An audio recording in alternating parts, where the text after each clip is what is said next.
Chapter 22. It was Jem's turn to cry. His face was streaked with angry tears as we made our way through the cheerful crowd. "It ain't right," he muttered, all the way to the corner of the square where we found Atticus waiting. Atticus was standing under the streetlight looking as though nothing had happened. His vest was buttoned, his collar and tie were neatly in place, his watch chain glistened. He was his impassive self again. "It ain't right, Atticus," said Jem.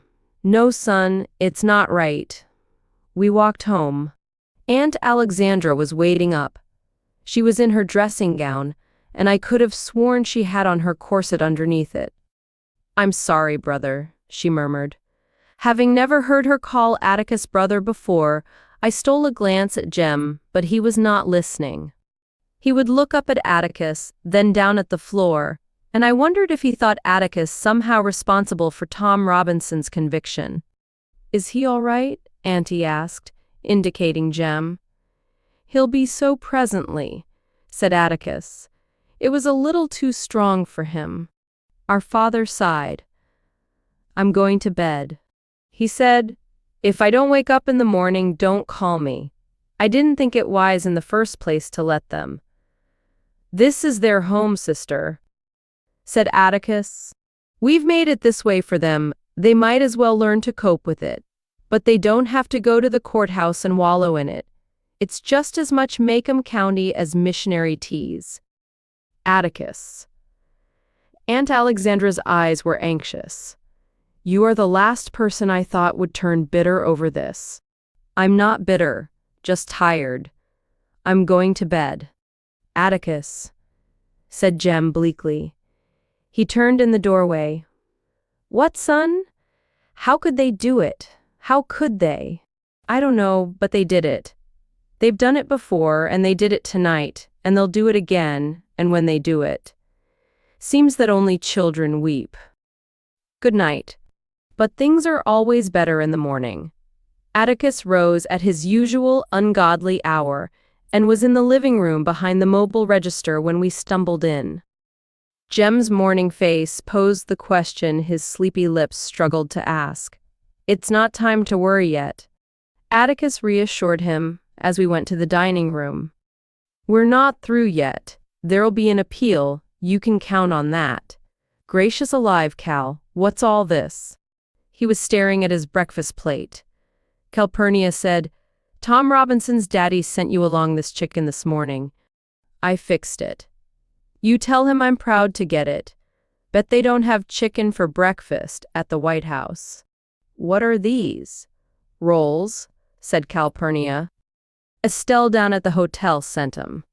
Atticus looked up at her, puzzled, and she said, "You better step out here and see what's in the kitchen, Mr. Finch." We followed him. The kitchen table was loaded with enough food to bury the family.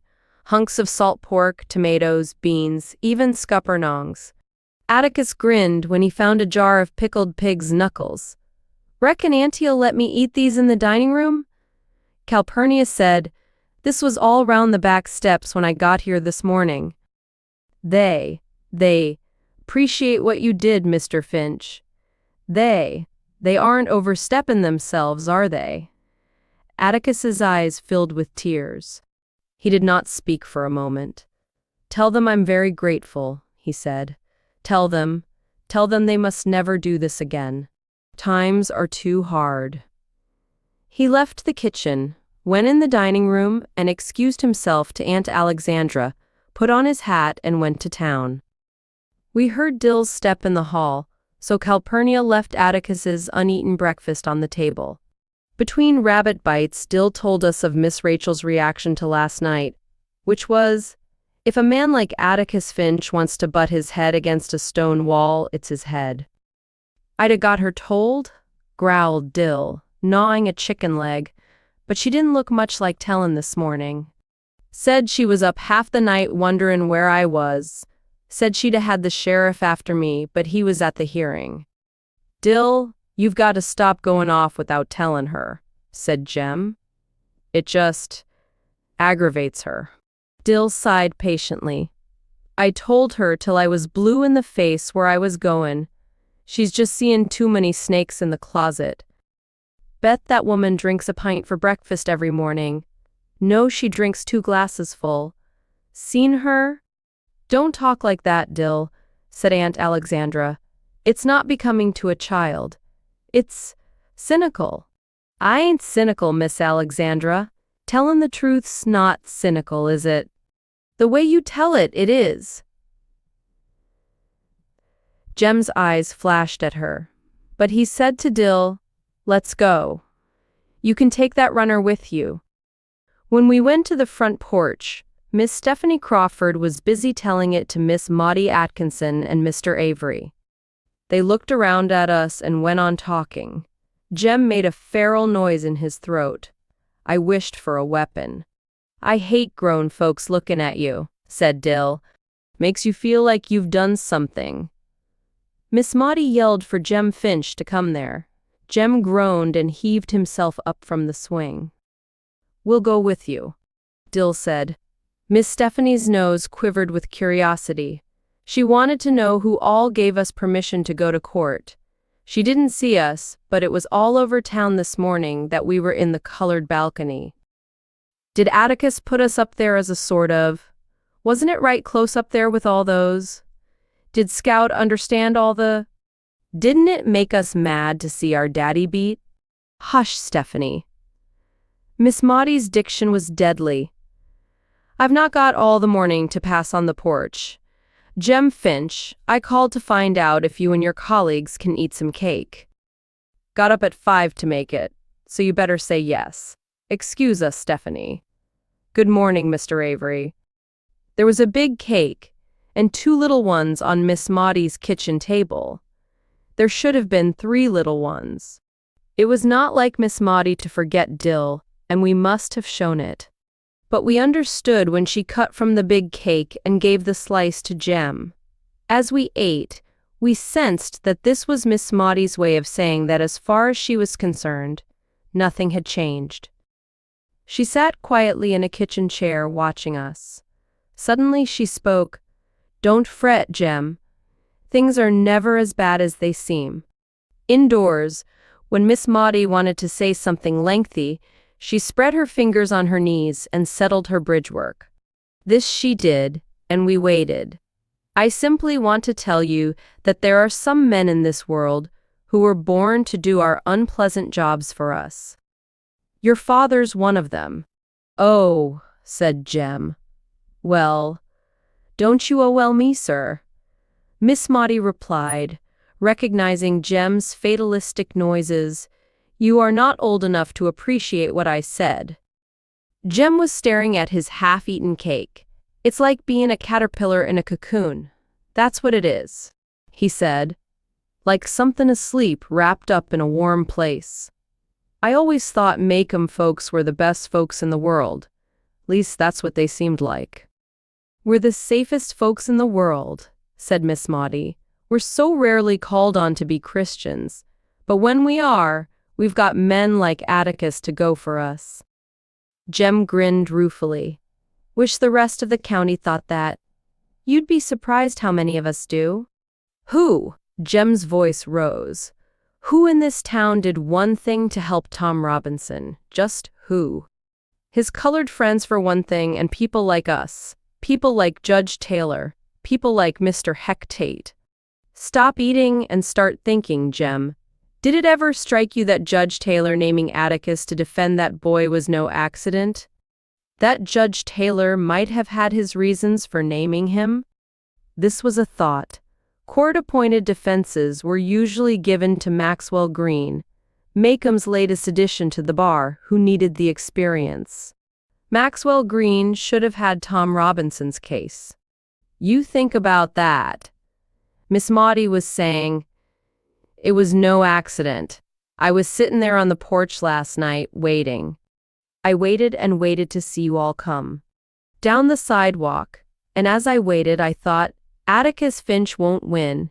He can't win. But he's the only man in these parts who can keep a jury out so long in a case like that. And I thought to myself, well, we're making a step. It's just a baby step. but it's a step. 'Tis all right to talk like that. Can any Christian judges and lawyers make up for heathen juries? Jem muttered. Soon's I get grown. That's something you'll have to take up with your father, Miss Maudie said. We went down Miss Maudie's cool new steps into the sunshine and found Mr. Avery and Miss Stephanie Crawford still at it. They had moved down the sidewalk and were standing in front of Miss Stephanie's house. Miss Rachel was walking toward them. I think I'll be a clown when I get grown, said Dill. Jem and I stopped in our tracks. Yes, sir, a clown, he said. There ain't one thing in this world I can do about folks except laugh, so I'm gonna join the circus and laugh my head off. You got it backwards, Dill, said Jem. Clowns are sad, it's folks that laugh at them. Well, I'm gonna be a new kind of clown. I'm gonna stand in the middle of the ring and laugh at the folks. Just look a yonder. He pointed. Every one of 'em oughta be ridin' broomsticks. Aunt Rachel already does. Miss Stephanie and Miss Rachel were waving wildly at us in a way that did not give the lie to Dill's observation. Oh gosh, breathed Jem. I reckon it'd be ugly not to see 'em. Something was wrong. Mr. Avery was red in the face from a sneezing spell and nearly blew us off the sidewalk when we came up. Miss Stephanie was trembling with excitement, and Miss Rachel caught Dill's shoulder. You get on in the backyard and stay there, she said. There's danger a-comin'. Smatter? I asked. Ain't you heard yet? It's all over town. At that moment, Aunt Alexandra came to the door and called us, but she was too late. It was Miss Stephanie's pleasure to tell us. This morning Mr. Bob Ewell stopped Atticus on the post office corner, spat in his face, and told him he'd get him if it took the rest of his life. Contents Prev, next.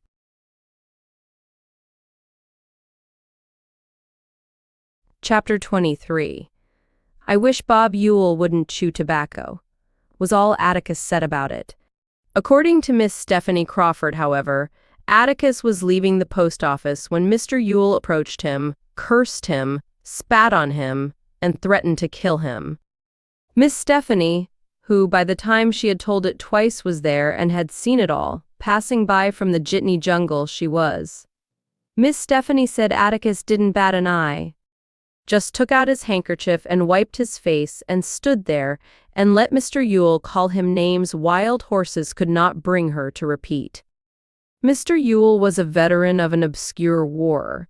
That plus Atticus's peaceful reaction probably prompted him to inquire, Too proud to fight, you nigger-lovin' bastard. Miss Stephanie said. Atticus said, No. Put his hands in his pockets and strolled on.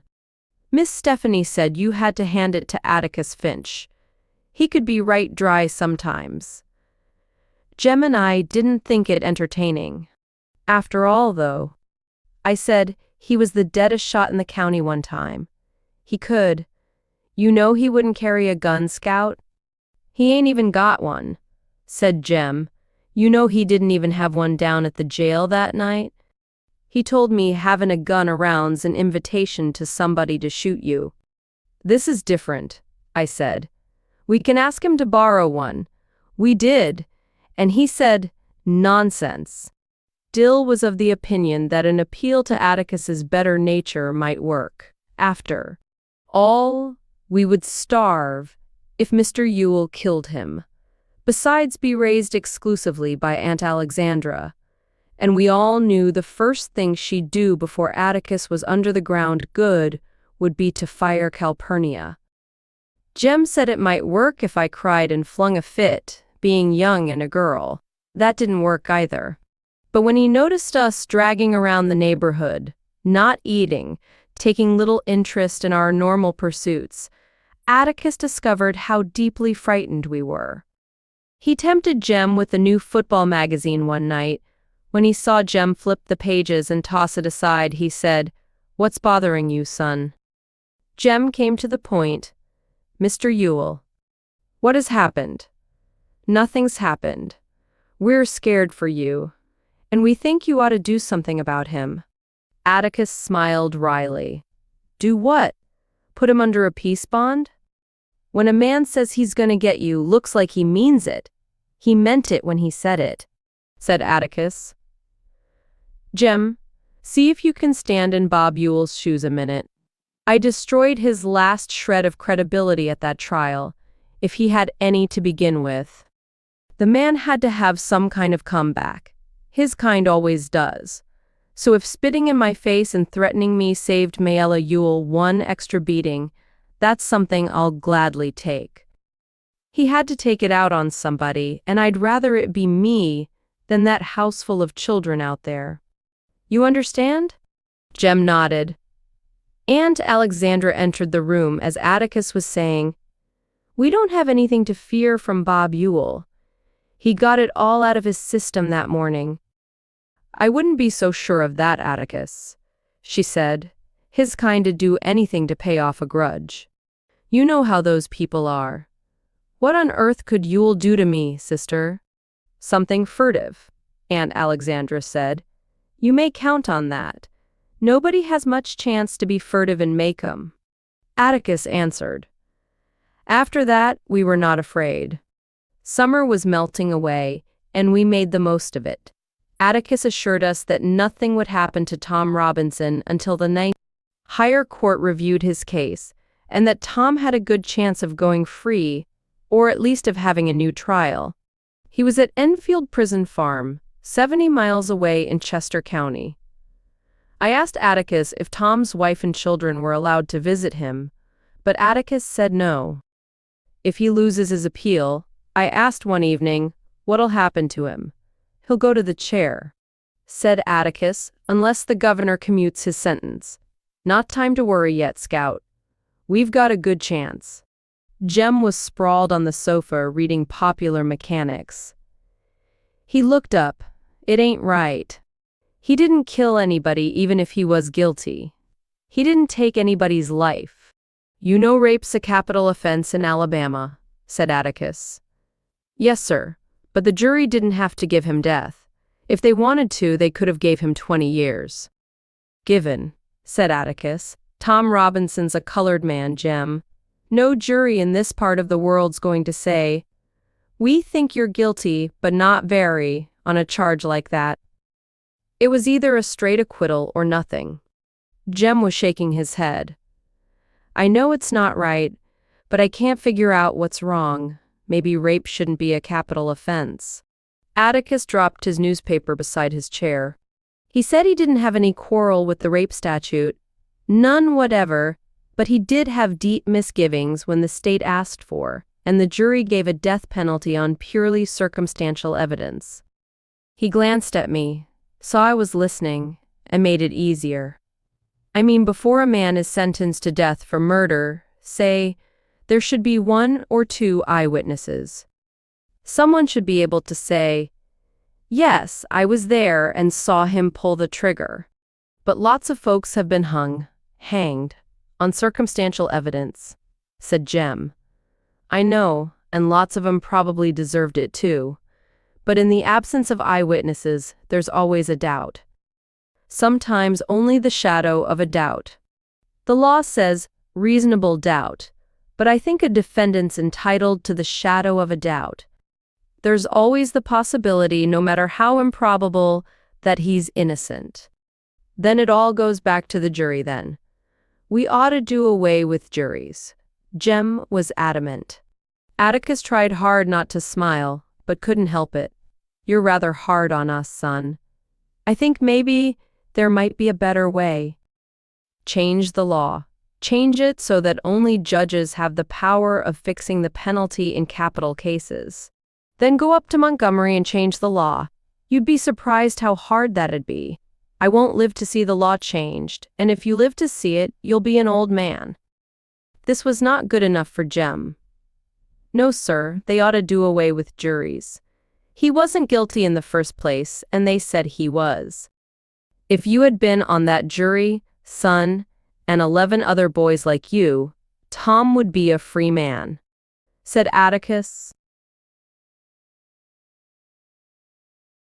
So far, nothing in your life has interfered with your reasoning process. Those are 12 reasonable men in everyday life, Tom's jury. But you saw something come between them and reason. You saw the same thing that night in front of the jail. When that crew went away, they didn't go as reasonable men, they went because we were there. There's something in our world that makes men lose their heads.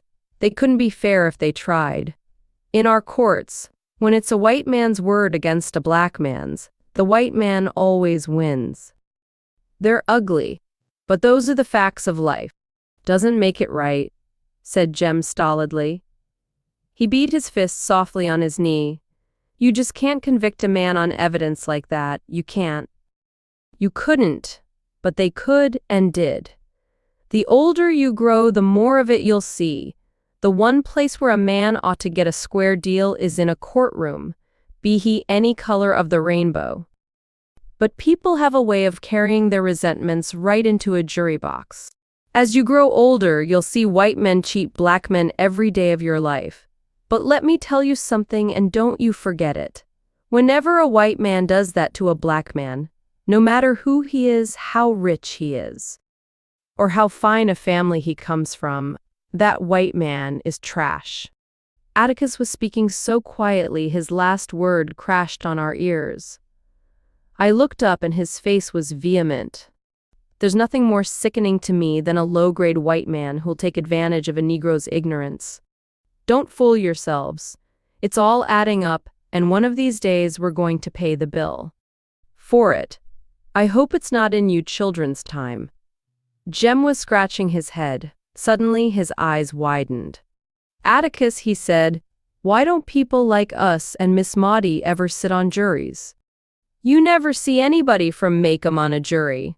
They all come from out in the woods. Atticus leaned back in his rocking chair. For some reason, he looked pleased with Jem. I was wondering when that'd occur to you, he said. There are lots of reasons. For one thing, Miss Maudie can't serve on a jury because she's a woman. You mean women in Alabama can't? I was indignant. I do. I guess it's to protect our frail ladies from sordid cases like Tom's. Besides, Atticus grinned, I doubt if we'd ever get a complete case tried. The ladies would be interrupting to ask questions. Jem and I laughed. Miss Maudie on a jury would be impressive. I thought of old Mrs. Dubose in her wheelchair. Stop that rapping, John Taylor. I want to ask this man something. Perhaps our forefathers were wise. Atticus was saying, with people like us, that's our share of the bill. We generally get the juries we deserve. Our stout Macomb citizens aren't interested, in the first place. In the second place, they're afraid. Then they're afraid why? Asked Jem. Well, what if, say, Mr. Link Dees had to decide the amount of damages to award, say, Miss Maudie, when Miss Rachel ran over her with a car? Link wouldn't like the thought of losing either lady's business at his store, would he? So he tells Judge Taylor that he can't serve on the jury because he doesn't have anybody to keep store for him while he's gone. So Judge Taylor excuses him. Sometimes he excuses him wrathfully. What'd make him think either one of 'em had stopped trading with him, I asked. Jem said Miss Rachel would, Miss Maudie wouldn't. But a jury's vote's secret. Atticus. Our father chuckled. You've many more miles to go, son. A jury's vote's supposed to be secret. Serving on a jury forces a man to make up his mind and declare himself about something. Men don't like to do that. Sometimes it's unpleasant. Tom's jury show made up its mind in a hurry. Jem muttered. Atticus's fingers went to his watch pocket. No, it didn't, he said, more to himself than to us. That was the one thing that made me think, well, this may be the shadow of a beginning. That jury took a few hours. An inevitable verdict, maybe, but usually it takes him just a few minutes. This time, he broke off and looked at us. You might like to know that there was one fellow who took considerable wearing down. In the beginning, he was rarin' for an outright acquittal. Who? Jem was astonished. Atticus's eyes twinkled. It's not for me to say, but I'll tell you this much.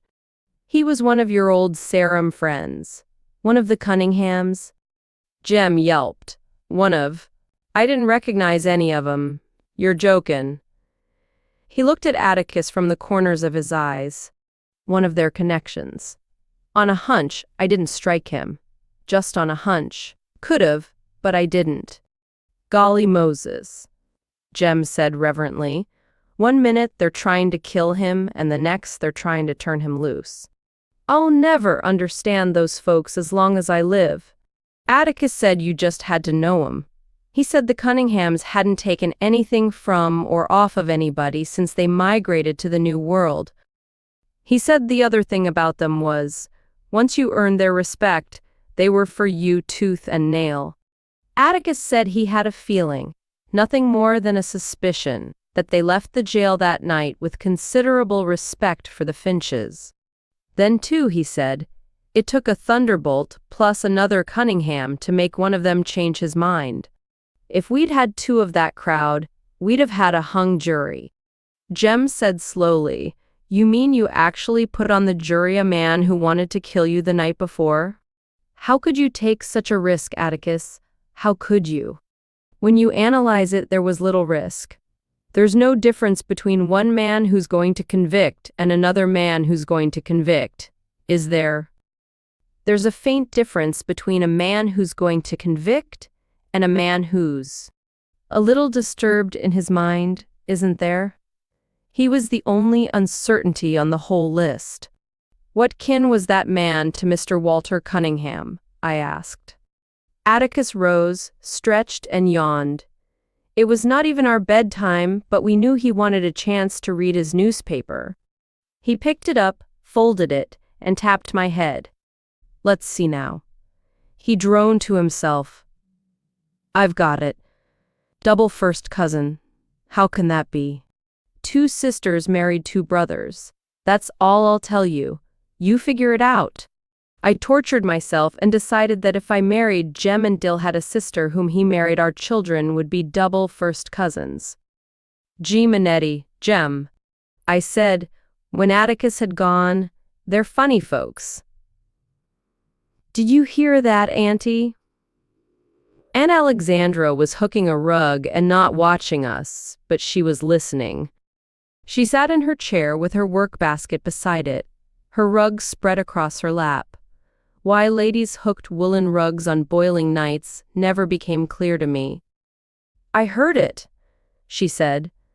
I remembered the distant, disastrous occasion when I rushed to young Walter Cunningham's defense. Now I was glad I'd done it. Soon school starts, I'm going to ask Walter home to dinner. I planned, having forgotten my private resolve to beat him up the next time I saw him. He can stay over sometimes after school, too. Atticus could drive him back to Old Sarum. Maybe he could spend the night with us sometime, okay, Jem? We'll see about that. Aunt Alexandra said, a declaration that with her was always a threat, never a promise. Surprised, I turned to her. Why not, Auntie? They're good folks. She looked at me over her sewing glasses. Jean Louise, there is no doubt in my mind that they're good folks. But they're not our kind of folks. Jem says, she means they're yappy, scout. What's a yap? Aw, tacky.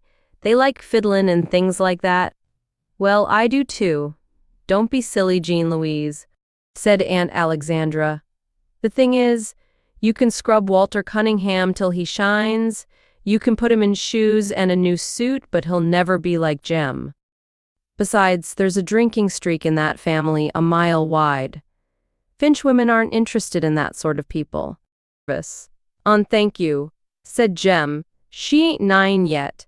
She may as well learn it now. Aunt Alexandra had spoken. I was reminded vividly of the last time she had put her foot down. I never knew why. It was when I was absorbed with plans to visit Calpurnia's house. I was curious, interested. I wanted to be her company, to see how she lived, who her friends were. I might as well have wanted to see the other side of the moon. This time the tactics were different, but Aunt Alexandra's aim was the same. Perhaps this was why she had come to live with us, to help us choose our friends. I would hold her off as long as I could.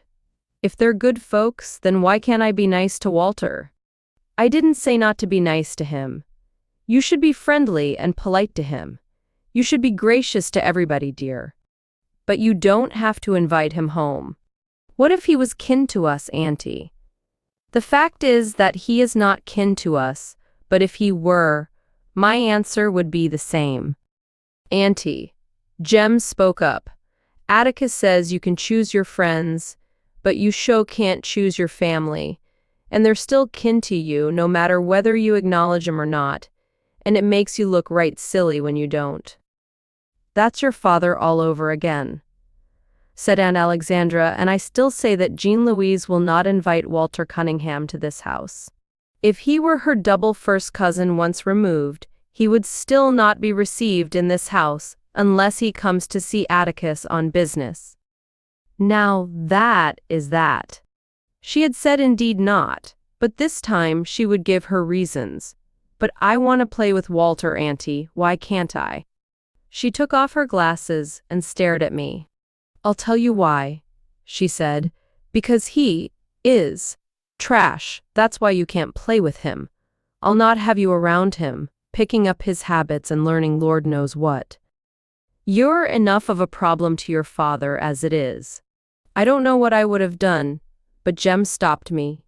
He caught me by the shoulders, put his arm around me, and led me sobbing in fury to his bedroom. Atticus heard us and poked his head around the door. "'S all right, sir," Jem said gruffly. "'S not anything." Atticus went away.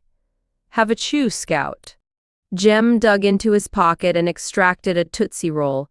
It took a few minutes to work the candy into a comfortable wad inside my jaw. Jem was rearranging the objects on his dresser. His hair stuck up behind and down in front, and I wondered if it would ever look like a man's. Maybe if he shaved it off and started over, his hair would grow back neatly in place. His eyebrows were becoming heavier, and I noticed a new slimness about his body. He was growing taller.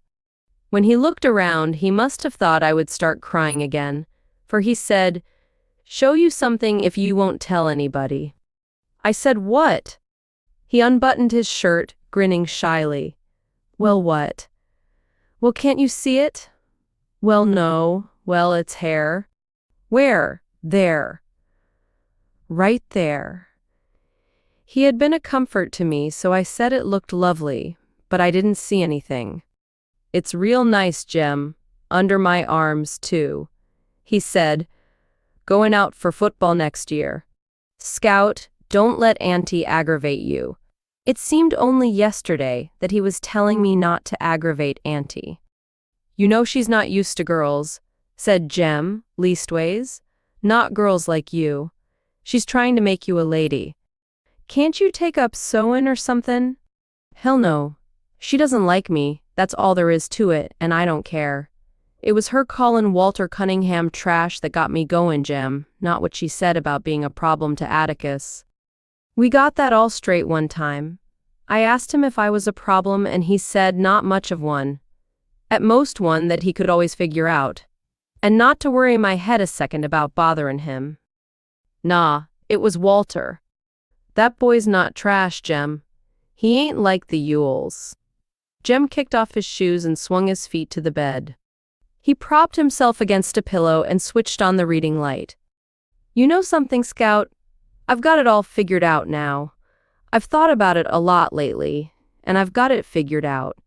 There's 4 kinds of folks in the world. There's the ordinary kind like us and the neighbors.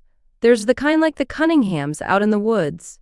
The kind like the Yules down at the dump, and the Negroes. What about the Chinese, and the Cajuns down yonder in Baldwin County?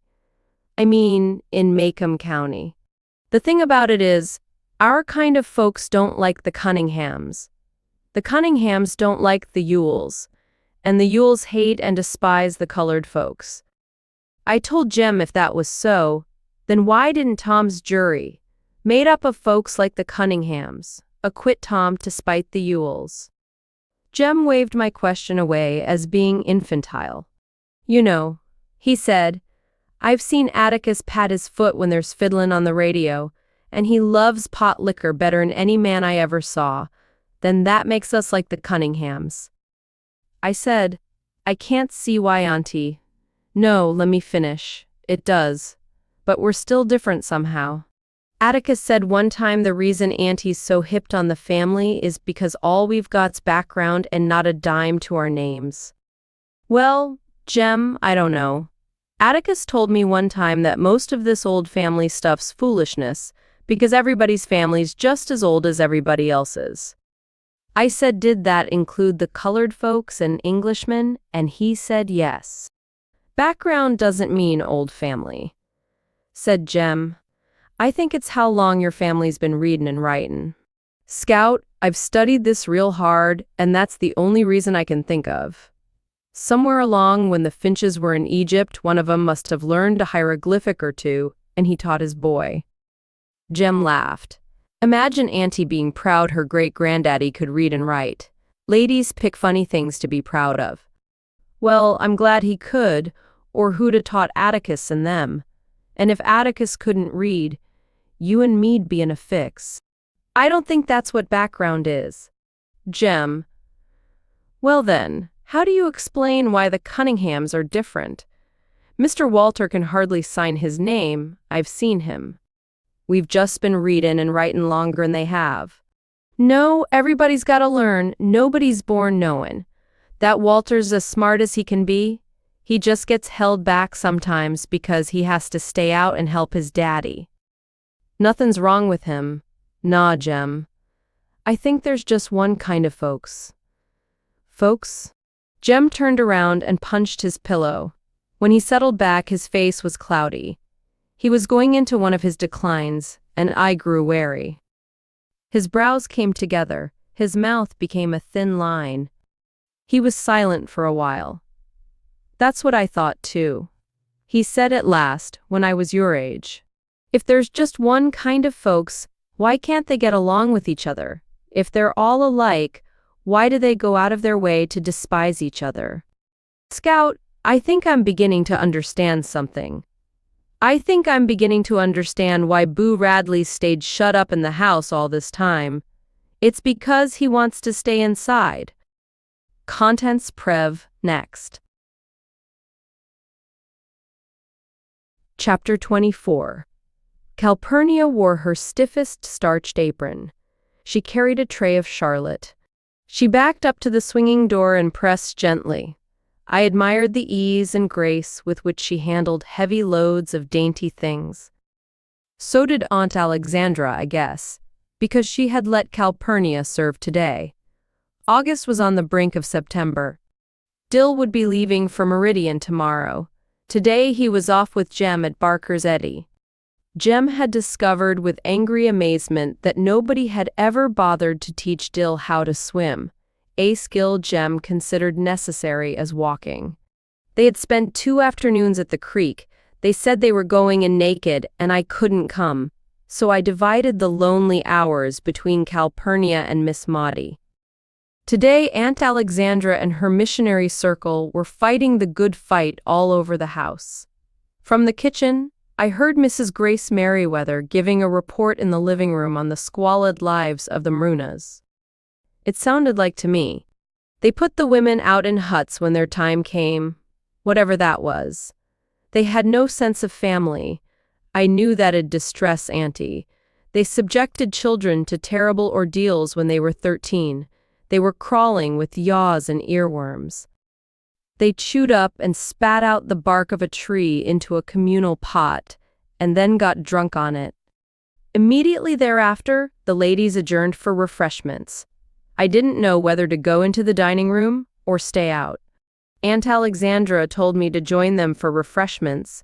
It was not necessary that I attend the business part of the meeting. She said it'd bore me. I was wearing my pink Sunday dress, shoes, and a petticoat, and reflected that if I spilled anything, Calpurnia would have to wash my dress again for tomorrow. This had been a busy day for her. I decided to stay out. "Can I help you, Cal?" I asked, wishing to be of some service. Calpurnia paused in the doorway. "You be still as a mouse in that corner," she said, "and you can help me load up the trays when I come back." The gentle hum of ladies' voices grew louder as she opened the door. "Why, Alexandra, I never saw such Charlotte. Just lovely. I never can get my crust like this. Never can. Who'd have thought of little dewberry tarts?" "Calpurnia? Who'd have thought it? Anybody tell you that the preacher's wife's—" "No, well, she is, and that other one not walkin' yet." They became quiet, and I knew they had all been served.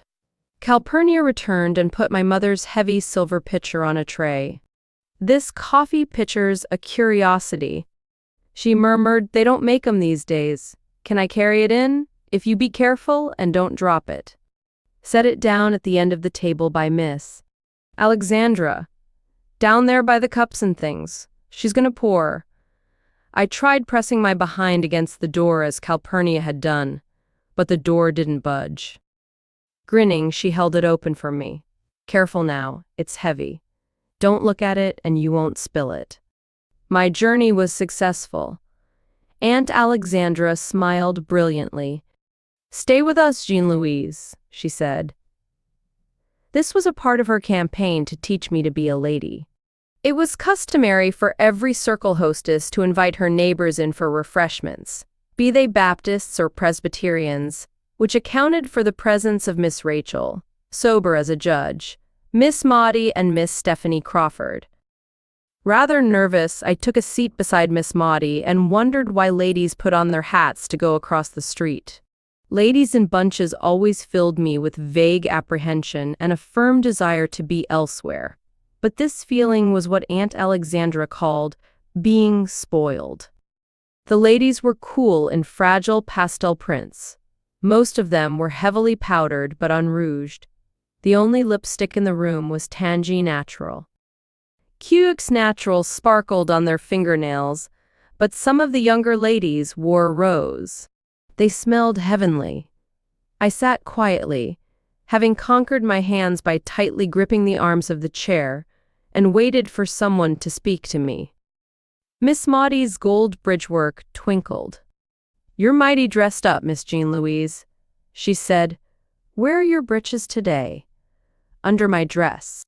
I hadn't meant to be funny, but the ladies laughed. My cheeks grew hot as I realized my mistake, but Miss Maudie looked gravely down at me. She never laughed at me unless I meant to be funny.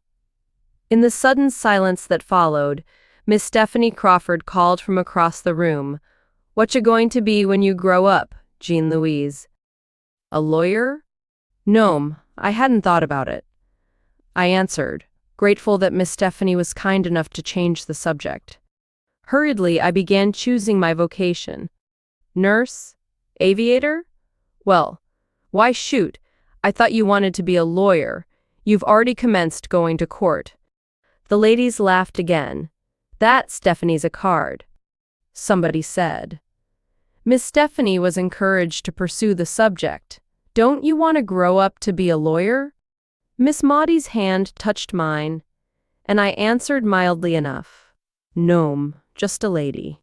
Miss Stephanie eyed me suspiciously, decided that I meant no impertinence, and contented herself with, "Well, you won't get very far until you start wearing dresses more often." Miss Maudie's hand closed tightly on mine, and I said nothing. Its warmth was enough. Mrs. Grace Merriweather sat on my left, and I felt it would be polite to talk to her. Mr. Merriweather, a faithful Methodist under duress, apparently saw nothing personal in singing Amazing Grace. How sweet the sound that saved a wretch like me. It was the general opinion of Maycomb, however, that Mrs. Merriweather had sobered him up and made a reasonably useful citizen of him.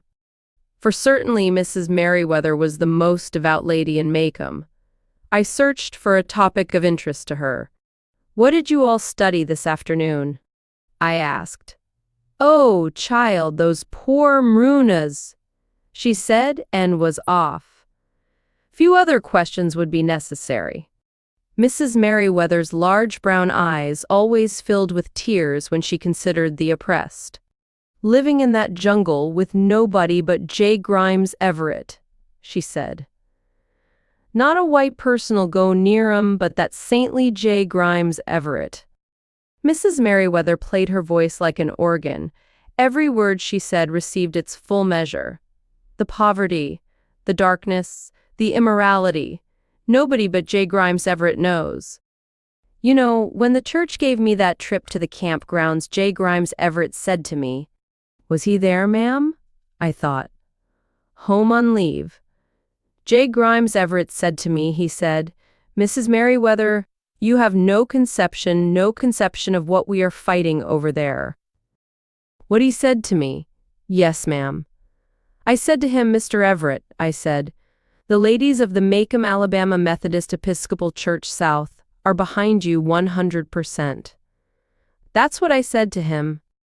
And you know, right then and there I made a pledge in my heart.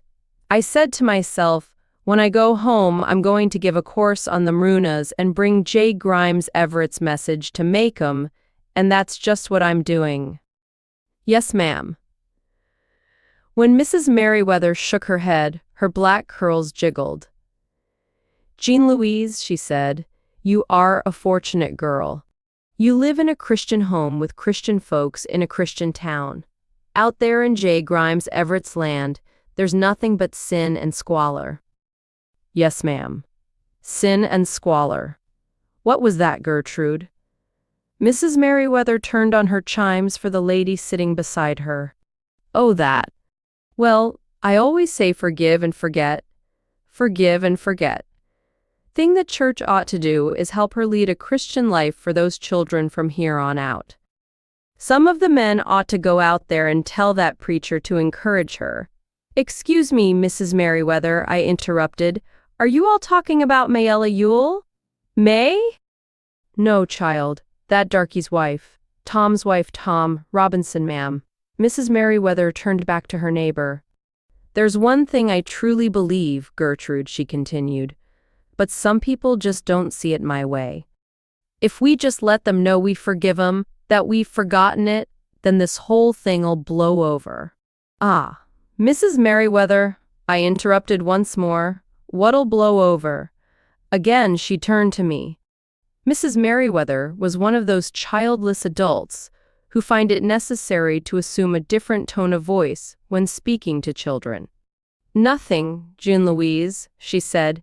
"In stately Largo, the cooks and field hands are just dissatisfied, but they're settling down now. They grumbled all next day after that trial." Mrs. Merriweather faced Mrs. Farrow. "Gertrude, I tell you there's nothing more distracting than a sulky darky. Their mouths go down to here. Just ruins your day to have one of 'em in the kitchen. You know what I said to my Sophie, Gertrude?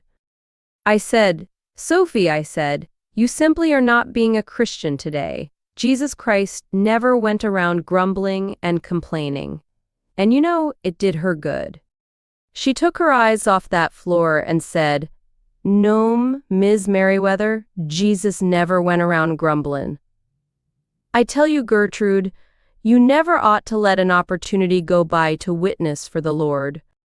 I was reminded of the ancient little organ in the chapel at Finch's Landing. When I was very small, and if I had been very good during the day, Atticus would let me pump its bellows while he picked out a tune with one finger. The last note would linger as long as there was air to sustain it. Mrs. Merriweather had run out of air, I judged, and was replenishing her supply while Mrs. Farrow composed herself to speak. Mrs. Farrow was a splendidly built woman with pale eyes and narrow feet. She had a fresh, permanent wave, and her hair was a mass of tight gray ringlets. She was the second most devout lady in Macomb. She had a curious habit of prefacing everything she said with a soft, sibilant sound. She said, "It's just like I was telling Brother Hudson the other day." "S, Brother Hudson," I said. Looks like we're fighting a losing battle, a losing battle. I said, it doesn't matter to 'em one bit. We can educate 'em till we're blue in the face. We can try till we drop to make Christians out of 'em. But there's no lady safe in her bed these nights. He said to me, I don't know what we're coming to down here. SSS. I told him that was certainly a fact. Mrs. Merriweather nodded wisely. Her voice soared over the clink of coffee cups and the soft bovine sounds of the ladies munching their dainties. Gertrude. She said, I tell you there are some good but misguided people in this town. Good, but misguided. Folks in this town who think they're doing right, I mean. Now, far be it from me to say who, but some of 'em in this town thought they were doing the right thing a while back, but all they did was stir 'em up. That's all they did. Might have looked like the right thing to do at the time, I'm sure. I don't know. I'm not read in that field, but sulky, dissatisfied. I tell you, if my Sophie'd kept it up another day, I'd have let her go. It's never entered that wool of hers that the only reason I keep her is because this depression's on, and she needs her $1.25 every week she can get it. His food doesn't stick going down, does it? Miss Maudie said it. 2 tight lines had appeared at the corners of her mouth. She had been sitting silently beside me, her coffee cup balanced on one knee. I had lost the thread of conversation long ago when they quit talking about Tom Robinson's wife, and had contented myself with thinking of Finch's Landing and the river. Aunt Alexandra had got it backwards. The business part of the meeting was blood-curdling. The social hour was dreary. Maudie, I'm sure I don't know what you mean, said Mrs. Merriweather. I'm sure you do, Miss Maudie said shortly. She said no more. When Miss Maudie was angry, her brevity was icy. Something had made her deeply angry, and her gray eyes were as cold as her voice. Mrs. Merriweather reddened, glanced at me, and looked away. I could not see Mrs. Farrow. Aunt Alexandra got up from the table and swiftly passed more refreshments, neatly engaging Mrs. Merriweather and Mrs. Gates in brisk conversation. When she had them well on the road with Mrs. Perkins, Aunt Alexandra stepped back. She gave Miss Maudie a look of pure gratitude, and I wondered at the world of women. Miss Maudie and Aunt Alexandra had never been especially close, and here was Auntie silently thanking her for something. For what? I knew not. I was content to learn that Aunt Alexandra could be pierced sufficiently to feel gratitude for help given. There was no doubt about it, I must soon enter this world, where on its surface fragrant ladies rocked slowly, fanned gently, and drank cool water. But I was more at home in my father's world. People like Mr. Hecate did not trap you with innocent questions to make fun of you. Even Jem was not highly critical unless you said something stupid. Ladies seemed to live in faint horror of men, seemed unwilling to approve wholeheartedly of them. But I liked them. There was something about them, no matter how much they cussed and drank and gambled and chewed. No matter how undelectable they were, there was something about them that I instinctively liked. They weren't hypocrites, Mrs. Perkins, born hypocrites. Mrs. Merriweather was saying, at least we don't have that sin on our shoulders down here. People up there set 'em free, but you don't see 'em settin' at the table with them. At least we don't have the deceit to say to 'em, yes, you're as good as we are, but stay away from us. Down here we just say you live your way and we'll live ours. I think that woman, that Mrs. Roosevelt's lost her mind, just plain lost her mind coming down to Birmingham and trying to sit with them. If I was the mayor of Birmingham, well, neither of us was the mayor of Birmingham, but I wished I was the governor of Alabama for one day. I'd let Tom Robinson go so quick the missionary society wouldn't have time to catch its breath. Calpurnia was telling Miss Rachel's cook the other day how bad Tom was taking things, and she didn't stop talking when I came into the kitchen. She said there wasn't a thing Atticus could do to make being shut up easier for him, that the last thing he said to Atticus before they took him down to the prison camp was, Goodbye, Mr. Finch. There ain't nothing you can do now. So there ain't no use tryin'. Calpurnia said Atticus told her that the day they took Tom to prison, he just gave up hope. She said Atticus tried to explain things to him, and that he must do his best not to lose hope because Atticus was doing his best to get him free. Miss Rachel's cook asked Calpurnia, why didn't Atticus just say yes, you'll go free, and leave it at that? Seemed like that'd be a big comfort to Tom. Calpurnia said, because you ain't familiar with the law. First thing you learn when you're in a law family is that there ain't any definite answers to anything. Mr. Finch couldn't say somethings, so when he doesn't know for sure it's so. The front door slammed and I heard Atticus's footsteps in the hall. Automatically I wondered what time it was. Not nearly time for him to be home, and on missionary society days he usually stayed downtown until black dark. He stopped in the doorway. His hat was in his hand and his face was white.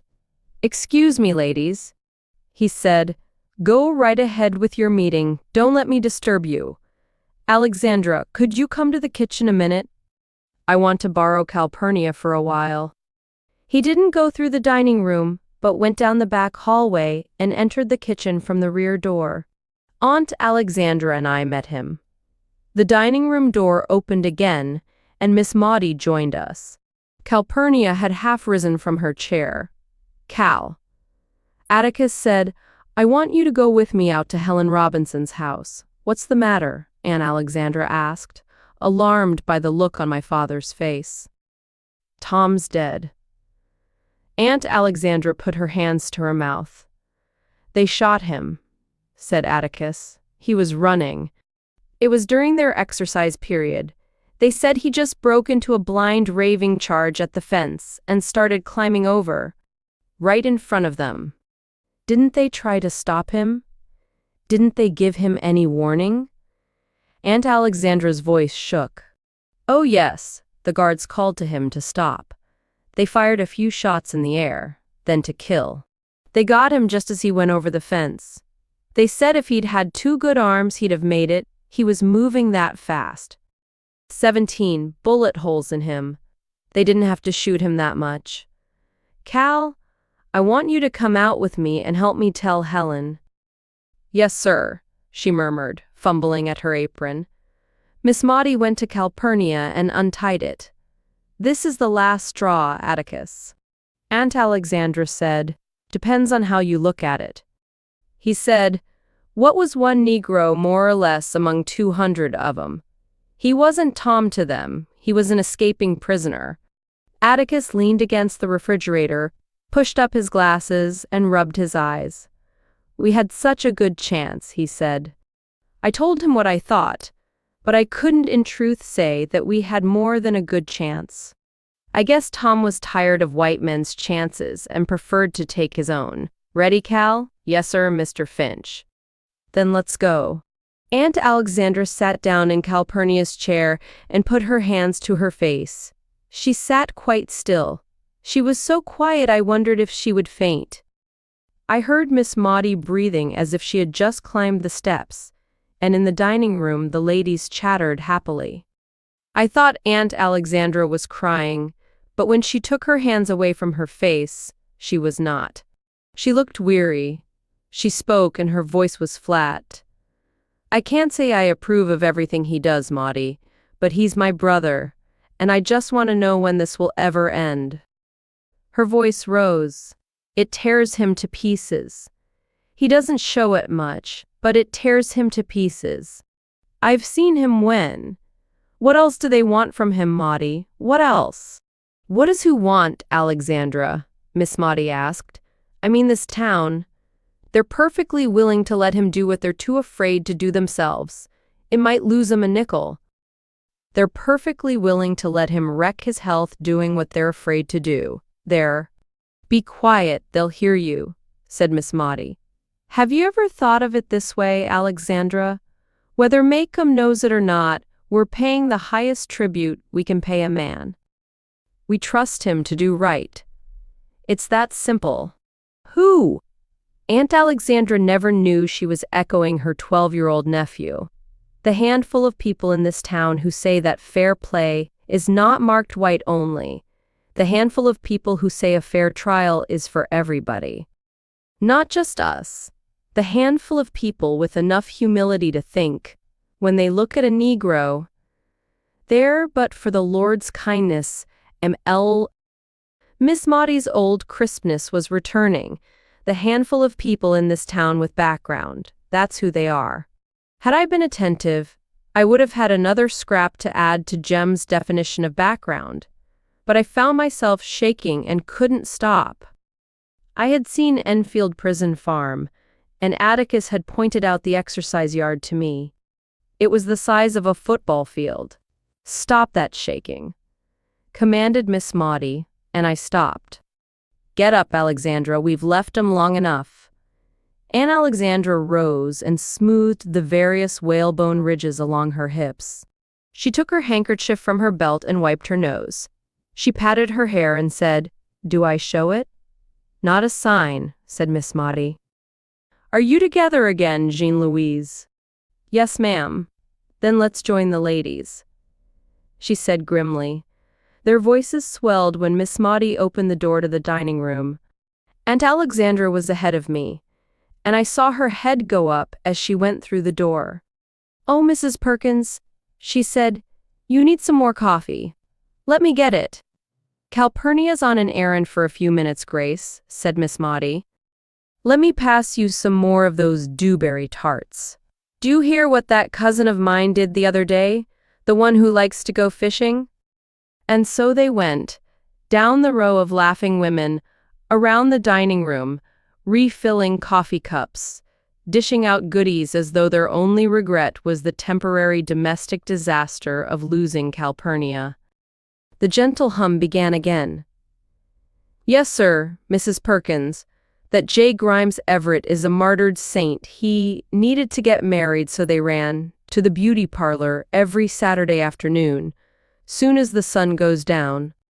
He goes to bed with the chickens, a crate full of sick chickens. Fred says that's what started it all. Fred says." Aunt Alexandra looked across the room at me and smiled. She looked at a tray of cookies on the table and nodded at them. I carefully picked up the tray and watched myself walk to Mrs. Merriweather. With my best company manners, I asked her if she would have some. After all, if Auntie could be a lady at a time like this, so could I. Contents Prev. Next.